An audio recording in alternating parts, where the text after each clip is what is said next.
Sebuah kabar yang mengejutkan datang dari Gedung Putih. Presiden Donald Trump mengklaim bahwa militer Amerika Serikat telah melancarkan serangan terhadap sebuah kapal yang diduga milik kartel narkoba.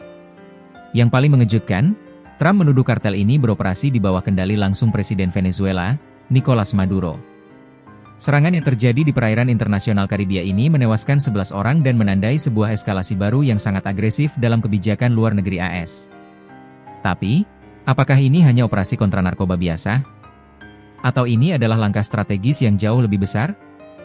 Siapa sebenarnya kartel yang disebut Tren de Aragua ini?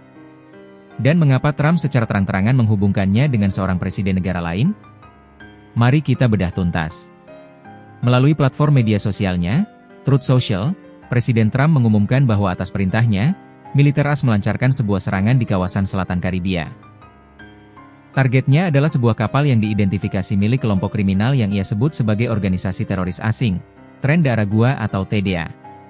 Trump secara tegas mengklaim bahwa TDA bertanggung jawab atas berbagai kejahatan, termasuk pembunuhan massal, perdagangan narkoba dan seks, serta kekerasan yang terjadi di AS dan kawasan. Ia bahkan memberikan peringatan keras kepada pihak lain agar tidak mencoba menyelundupkan narkoba ke Amerika. Namun, siapa sebenarnya TDA ini? Tren de Aragua adalah salah satu kartel paling brutal dan terorganisir di Amerika Latin. Kelompok ini bermula dari sebuah geng penjara di Venezuela, namun kini telah memperluas jaringannya hingga ke Kolombia, Peru, Ekuador, dan Chile. Mereka menguasai berbagai aktivitas kriminal, mulai dari perdagangan narkoba hingga pemerasan, dengan metode kekerasan yang ekstrim. Langkah ini menunjukkan perubahan taktik yang signifikan dari AS. Alih-alih operasi penegakan hukum biasa, ini adalah operasi militer langsung yang mengklaim telah menewaskan 11 orang, sebuah tindakan yang berpotensi memicu konsekuensi yang jauh lebih besar.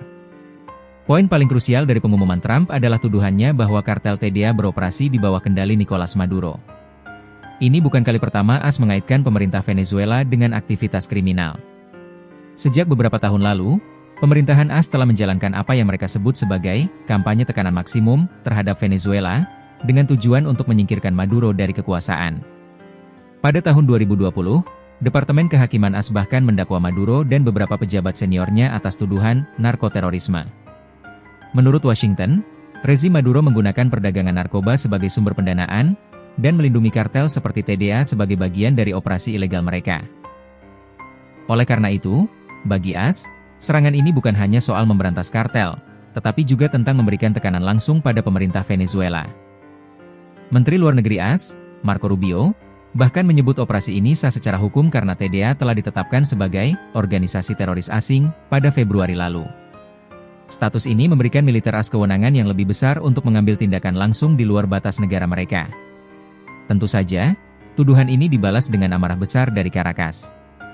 Presiden Venezuela Nicolas Maduro mengecam keras kehadiran militer AS yang masif di perairan Karibia, menyebutnya sebagai ancaman yang ekstravagan dan kriminal. Mereka ingin melanjutkan tekanan maksimum, dan menghadapi tekanan militer maksimum, kami pun menyiapkan kesiapan maksimum, kata Maduro, menggarisbawahi ketegangan yang meningkat di kawasan itu. Reaksi ini memunculkan pertanyaan penting tentang hukum internasional. Apakah sebuah negara memiliki hak untuk melancarkan serangan militer terhadap sebuah kelompok kriminal di perairan internasional? Biasanya, operasi semacam ini dilakukan oleh lembaga penegak hukum, bukan militer. Dengan menetapkan TDA sebagai organisasi teroris, AS berusaha mencari celah hukum untuk membenarkan tindakan militernya. Namun, banyak ahli hukum internasional yang memperdebatkan legitimasi dari langkah ini, terutama mengingat kedaulatan negara lain seperti Venezuela. Serangan yang diklaim oleh Donald Trump ini adalah sebuah game changer. Ini adalah sinyal bahwa pemerintahan AS siap untuk melangkah lebih jauh dari sanksi ekonomi dan diplomasi, menuju konfrontasi militer langsung terhadap apa yang mereka sebut sebagai ancaman dari kartel narkoba. Ini adalah sebuah langkah yang sangat berisiko, yang bisa memicu reaksi balasan yang tidak terduga dari Venezuela. Di tengah ketegangan yang terus meningkat, satu hal yang pasti, strategi AS di Amerika Latin kini memasuki babak baru, dan dunia sedang menanti. Apakah tekanan maksimum ini akan menghasilkan hasil yang diinginkan, atau justru memperburuk situasi di kawasan tersebut?